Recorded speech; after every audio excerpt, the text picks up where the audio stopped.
Hello, and you join me inside the 2010 Renault Laguna Coupe. This is the 150 TomTom edition. So the Renault Laguna Coupe was built between 2008 and 2012, and sadly it was cut due to low sales here in the UK. Primarily that was due to the high cost. It was designed to compete against cars like the Mercedes-Benz C-Class Coupe and BMW 3 Series Coupe as an alternative to the German executive rivals.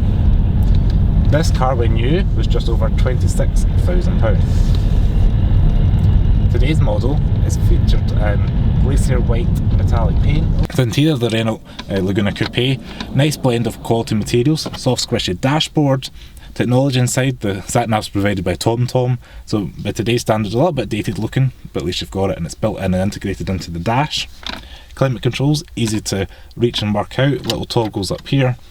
Down below CD player, and overall a nice blend of quality materials, and Renault have really done their best to make it feel like a premium product, and the design of it is almost as German as a French car would be willing to go. So this particular car has been tuned by its owner to just over 180 brake horsepower, and I believe it's just got over 370 Nm of torque, which means 0 to 60 is in the 8-second range. Today we're averaging 44 miles to a gallon, but the owners assured me in real world driving 48 miles to a gallon is achievable. All that power is produced by a 2-litre 4-cylinder DCI engine through a 6-speed manual transmission, which on the road is quite light and easy to use, quite engaging actually. And we're on this country back road to Glenfruin, and it's actually quite fun. So on this twisted back B road, it's very engaging to drive. Clutch is nice and well weighted, is a good word. Steering's very direct, especially for a front wheel drive car. Pretty fun to drive around, but you wouldn't expect automatically thinking of a French 2-litre diesel car. Back new, this had a 5-star safety Euro NCAP rating, which is good for peace of mind if you're looking to buy one of these used today. And as standard, we have xenon headlights up front and LED rear taillights, which are reminiscent of an Aston Martin or maybe a Mercedes-Benz C-Class stroke E-Class Coupe of more recent years. I'll leave that up to you to decide. In the back, we've got 423 litres of boot space, which is ideal for golf clubs, shopping. It's nice and deep. The width is a wee bit restricted due to the shape of the boot, but overall nice and handy and useful, and the current owners carrying a few things. Being a French car, it's not going to be faultless with reliability, and this particular car has had a few gremlins, primarily with the door locking mechanisms. That seems to be a weak point with the car, but now it's been sorted. In the past couple of months the owners reported no issues since. It's been pretty reliable for him. So as you can hear, putting the foot down, it's setting a bit of torque. The accelerator pedal seems to have just that little almost second go once you put the foot down all the way to release that little bit more torque in your face. Quite interesting. It really does pull like a steam train when you do that. Wind noise is almost non-existent. It's very well damped, especially when you bend there, but your wind noise is pretty quiet.